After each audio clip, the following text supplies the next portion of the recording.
November set a record for the number of clashes on the front line. The Ministry of Defense of Ukraine emphasized that last month, Ukrainian forces repelled 5,990 Russian attacks. The most intense day was November 8th. On that day, Russian forces unsuccessfully tried to break through the positions of Ukraine's defense forces 311 times. Since the beginning of this day alone, 84 combat clashes have been recorded along the entire front line. More details about the situation on the front line are coming up in the report. Russian attempts to occupy Huliaipole failed in the Zaporizhzhia direction. As stated by the Center for Countering Disinformation under the National Security and Defense Council of Ukraine, all of Russia's so-called grand plans are falling apart. Putin is puffing himself up like a balloon in front of the Americans, trying to show that he can do anything on the front line. But in reality, it's a wall. The Russians are unable to break through the front even though the fighting remains extremely intense. Russia's goal remains unchanged: the destruction of the Ukrainian state. But they will not succeed. Andriy Kovalenko, head of the Center for Countering Disinformation under the NSDC of Ukraine, on Telegram. Ukrainian soldiers are also carrying out successful special operations in the Pokrovsk direction. During one of these operations, Special Operations Forces fighters eliminated several Russian occupiers at once who were trying to hide in the bushes. The General Staff of the Armed Forces of Ukraine notes that the situation in the Pokrovsk sector remains difficult. Defenders have repelled a quarter of all recorded attacks by occupying forces on this bridgehead.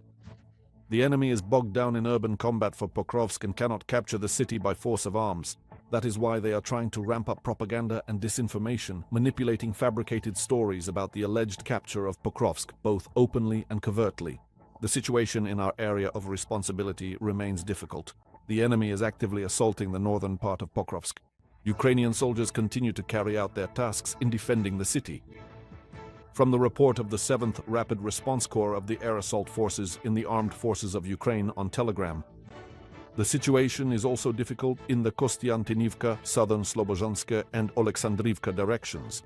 The defense forces are holding back the enemy's advance and destroying their equipment and manpower. The brave soldiers have recently published a video of their actions. Of the extensive destruction of a critical UAV command post that the Russian forces had strategically set up in one of the prominent buildings within the Vovchansk-Kharkiv region, specifically. A precise strike was delivered by Ukrainian Aviation. Military experts note that the losses of the Russian army are simply colossal. After all, lately the enemy has been using either human wave or infantry assault tactics, or is using vehicles not suited for protecting personnel to move through the kill zone. Cars, motorcycles. Accordingly, the chances of survival for Russian assault troops moving through the kill zone in this way are very slim.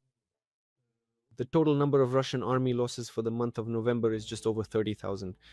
So, accordingly, the ratio of wounded to killed among the Russians is simply catastrophic. Just in the past 24 hours, Ukraine's defense forces have eliminated 1,200 Russian occupiers. Thus, according to the General Staff of the Armed Forces of Ukraine, Russian army losses since the start of the full-scale war have already exceeded 1,176,000 military personnel.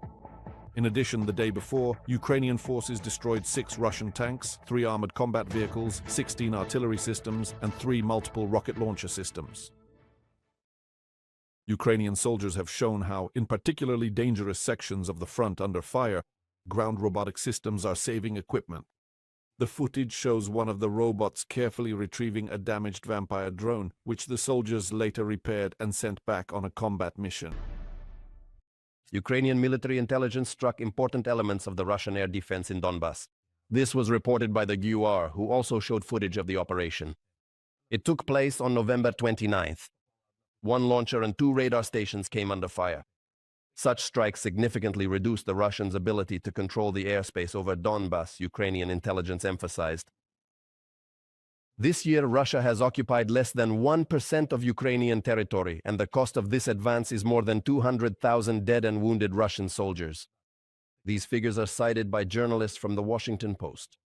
According to the General Staff of the Armed Forces of Ukraine, the total losses of the Russian army since the start of the full-scale invasion of Ukraine have already exceeded 1,175,000 military personnel. Meanwhile, Putin continues to claim new military victories for his army. Who is the Kremlin's bluff aimed at, and what is the real situation at the front? We'll tell you in the next segment. Move faster. Touch it. Touch it that way.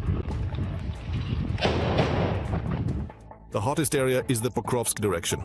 Special operations forces are clearing out a mine that Russian infantry managed to infiltrate.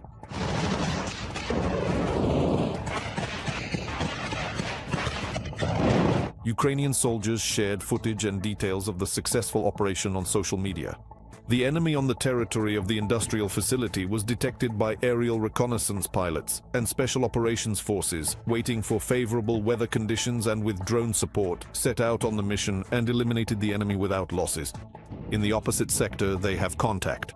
Russians often, when they have contact, don't shoot, but instead call in their pilots with FPV drones, and they immediately fly toward us. That's why we stayed there for about 5 to 10 minutes and then pulled back. After that, our guys dealt with their FPV operators.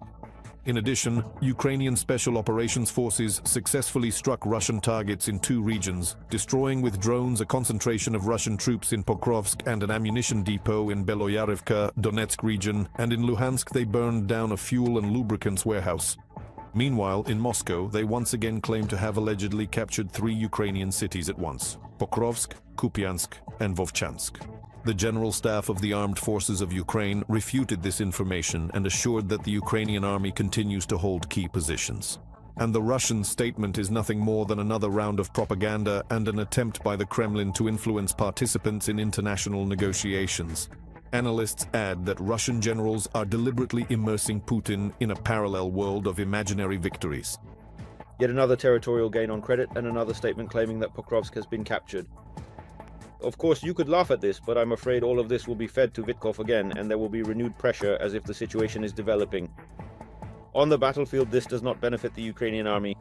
For more than a month, Putin has been convincing Russians that the Russian army has captured Kupiansk, and that supposedly 15 battalions of the Ukrainian army are encircled there. But the Joint Forces Group of the Ukrainian Armed Forces stated that most of the city is under the control of Ukrainian troops, and only isolated groups of Russian invaders are holding positions in the northern districts. If everything were going well, or at least unfolding as if the Russian deadlines and the implementation of their plans had been met, then probably, at the very least, they wouldn't have had to use one of the PUTIN'S in military uniform today to carry out an information psychological special operation. The General Staff of the Ukrainian Armed Forces has counted 131 battles along the entire front line since the beginning of the day. The Russians tried to break through the Ukrainian defenses in the Lyman direction 29 times. Another 21 enemy assaults were repelled by the defense forces in the Kostiantynivka sector of the front line. Meanwhile, the Ministry of Defense of Ukraine noted that the Russian army has intensified airstrikes on Ukraine over the past 11 months. The Russians have already dropped nearly 44,000 guided aerial bombs. The hottest month in terms of the number of guided bombs with which the Russian army attacked our units was October 2025. A total of 5,328 guided aerial bombs were recorded. This year, the Russian army has intensified its aerial terror. For comparison, during 2024, enemy aircraft dropped nearly 40,000 guided aerial bombs. On average, that's 109 guided bombs per day. In the first 11 months of 2025, nearly 44,000 guided aerial bombs. That's an average of 130 guided bombs per day. And now a statement from the Ministry of Defense of Ukraine. Under the cover of thick fog, the Russians tried to break through Ukrainian positions unnoticed at one section of the front. However, the assault troops on motorcycles were spotted and eliminated by Ukrainian tank crews. In just the past day, the defense forces have eliminated 1,110 Russian occupiers, and the total losses of the Russian army since the start of the full-scale invasion of Ukraine have already exceeded 1,175,000 soldiers. These are the figures reported by the General Staff of the Armed Forces of Ukraine. The defense forces also destroyed 1 armored combat vehicle, 14 artillery systems, and 49 units of Russian automotive and special equipment.